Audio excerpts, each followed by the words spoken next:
Well, now we are going to talk about it's a revision mode. Therefore, I'm going to give you a crisp knowledge about the every topic. So, since we know about the economic reforms, so since July 1991, India took up the economic reform for the greater involvement of the market force and the private investment, which is basically to improve the socio-economic problems like unemployment, poverty, shortage of the basic essential goods and services, regional imbalance, economic imbalances.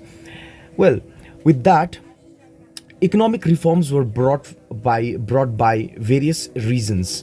The number one reason is that India's economic growth had reached a level of growth that the Indian economy can benefit from the open market model, right? And other is that private sector India was now capable and willing to playing a major role in the global economy, and the Indian economy needed to integrate with the global world to gain the advantages like what capital inflow, technology inflow, high level of export, state of art stock market.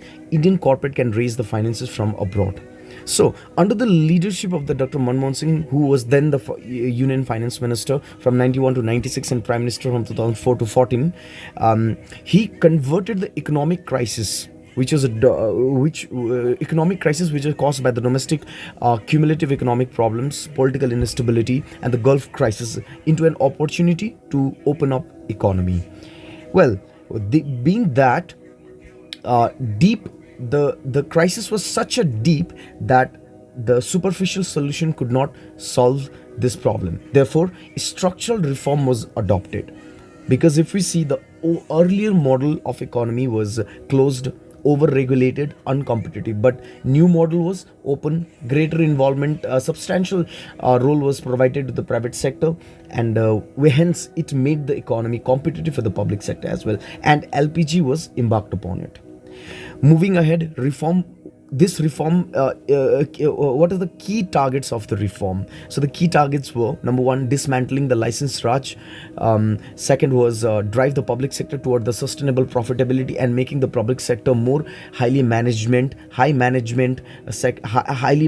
sector; and fiscal reforms for the various objectives like FRBM, financial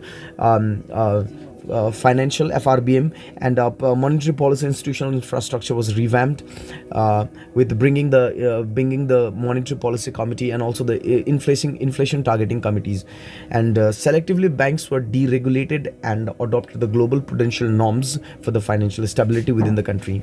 And the next is move toward free float of the rupee, making the exchange rate subjected to the market force, and FDI and FFI inflows. FDI, as you know, which is a foreign direct investments, and other is FII, is a foreign institutional investors. So these are the quick revision of the economic reform. So I think this much of knowledge would be really suffice your prelims targets and as well as the mains. Therefore, thank you very much, and have a good day.